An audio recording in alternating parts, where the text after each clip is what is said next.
Good evening, Tulsa. How are you guys doing? I've been trying to get this video out since this morning, and I'm just now getting a chance to get it out. I got to get better at that. I've got to just get these done right away, first thing right away, and get them out to you guys. So I'm so excited. You're thinking about selling your home, right? And you're wondering, what are some of the mistakes that I should avoid when selling my home? That's a great question. That's a great question to ask yourself.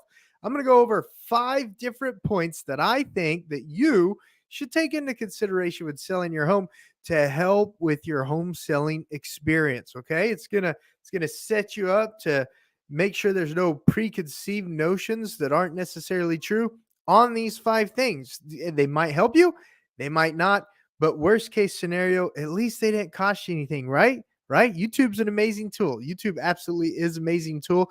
Let's get right into it.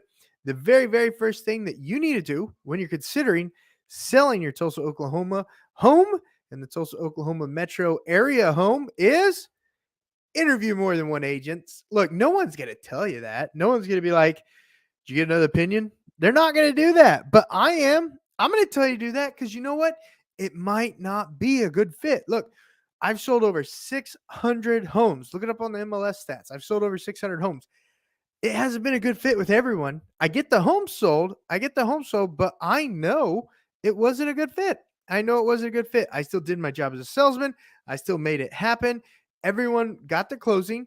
Now, sometimes they're not always happy, but everyone did get the closing. Now, 9 times out of 10, shoot, I'm going to say more than that. 99 times out of 100, everyone's typically happy. But at the same time, too, you've got to have cohesive personalities. Okay. The goal for a salesman like myself is to get your home sold. Okay. I will adjust to your needs and adjust to things that you may have preconceived in the sell the home to make the transaction move through. That's my salesman. You've got an issue. That's my sales job. You've got an issue. My job's to solve it. That's what I do. But interview more than one agents. Look, this channel is a great channel to interview me, to get to know the team of agents that I work with at eXp Realty for the Tulsa, Oklahoma metro area. I work with agents that are like myself, okay? But if you're someone who needs someone answering every single one of your phone calls or answering every single one of your texts right away or stopping everything at the family dinner to chat with you about something that isn't part of the sales process, guys, there's other agents out there that'll be a lot better fit for you. I'm going to hurt your feelings. I'm not going to answer every single text. I'm not going to be able to pick up the phone every single time it calls. We're running a team across the state to help people with their real estate needs. We return our calls, we return our texts, but we just don't always pick up that phone because we're on appointments like this with other customers, helping other customers too. If we only relied on one seller or one buyer, then we'd all be broke. Does that make sense? So interview agents and get a good feel for them. Find out if they're exactly who you need. Find it out. It's a big transaction. It could be stressful if you don't find the right person. So make sure you find the right person. So number 2, okay? Not comparing apples to apples. Look, my value add that I bring to listing appointments is 12 sheets long, I believe.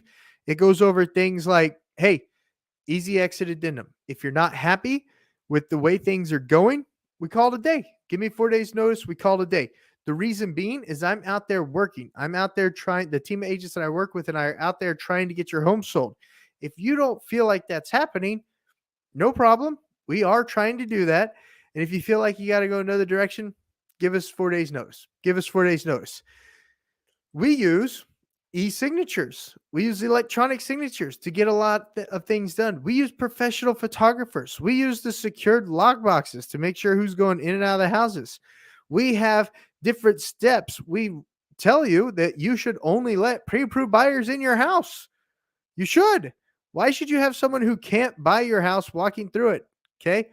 The value packet that I send over with team agents over at eXp Realty that I work with when we're helping you sell your Tulsa, Oklahoma home lays out the whole process. Super organized, super straightforward. It shows you how we run our business. So when you're comparing other agents, compare them apples to apples. Make sure that they're not all the same. The real estate industry has an 87% turnover rate. They're not all the same. Okay. All right. Oh, if you don't already know it, it's your first time to the channel. Welcome.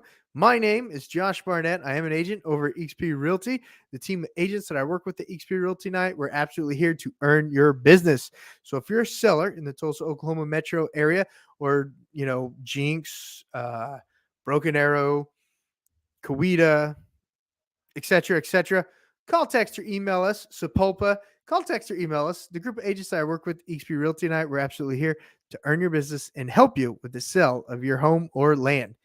Third thing you don't want to do, you don't want to make this mistake when selling your home as a Tulsa, Oklahoma home seller, is overprice it.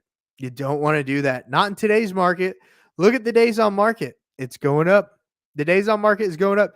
Builders are cutting their prices. They're cutting their prices and offering some amazing concessions.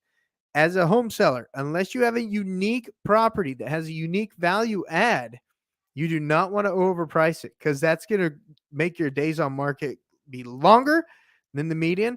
And you'll probably have to do a couple, not just one, but a couple price reductions, especially as competitive as the builders are being in today's market. Number 4 thing you do not want to make a mistake on when selling your home is lose sight of the goal. The goal is to sell the home. The goal is to get to Florida. The goal is to get to from Coweta to Jinx. The goal is to get from Sepulpa over to Broken Arrow. Those are all examples. Whatever that goal is, keep your eye on that target and remind yourself, is whatever the buyer is asking for worth not getting to my goal? That's the basic question. Is this concession that the buyer is asking for, say $2,500 buyer closing cost concession, is that worth holding up going to live closer to little Jill and little Susie, grandkids or something? Is it $2,500 when the market just appreciated like crazy over the last 3 years? Is nothing. It's literally nothing, folks. So you got to ask yourself, what's more important? Being closer to Jill and Susie so I can watch them go play in the park every night, or trying to beat this buyer up over $2,500 when my house just appreciated over $100,000 probably over the last 3 years? That's pretty simple, right? Thumbs up. Thumbs up if that makes sense. Thumbs up if that's pretty simple. And then the 5th thing that I want everyone to keep in mind when you're selling your home in today's market, and never, ever, ever make this mistake: it ain't closed until it's closed. Okay? If the buyer passes away, God forbid that doesn't happen, they're not buying the home. They're not buying the home. If the buyer loses the job right away, if they lose their job right away, they're not buying the home. They're not buying the home, guys, unless it was a cash purchase. So until it's closed, it's not closed. Now, 99% of the time, houses always stay on schedule and they always close. But 1% of the time, something comes up and it doesn't happen. We just readjust. We get right back on the market and we get right back contracted and right back and sold. Okay? We get back to work. We find that new buyer and we get sold. But until it's closed, funded, and you've got the check in hand, it's not closed. Those are 5 tips that I wanted to put out to our Tulsa, Oklahoma metro home sellers and land sellers to keep in mind going into 2023. When it's time to sell your home, those are things that you want to think about and discuss. As always, the group of agents that I work with, XP Realty and I, we're absolutely here to earn your business and help you when it comes to selling your home or land in the Tulsa, Oklahoma metro area. Give us a call, shoot us a text, send us an email. That way we can get to work helping you with the sale of your home or land. And then also, if you happen to know anyone kicking around the idea about starting a career in real estate, or you yourself have decided to retire and start a career in real estate, reach out to us. eXp Realty is constantly expanding, and I want to show you how it's obsessed with agent success. When you're comparing apples to apples when it comes to real estate brokerages, there's not a better one that you're going to find than eXp Realty. I'll see you guys on the next video. Thanks for watching. Give it a thumbs up, share it with your friends, and I'll see you guys next week. Have a happy Shabbat. Have a happy Shabbat.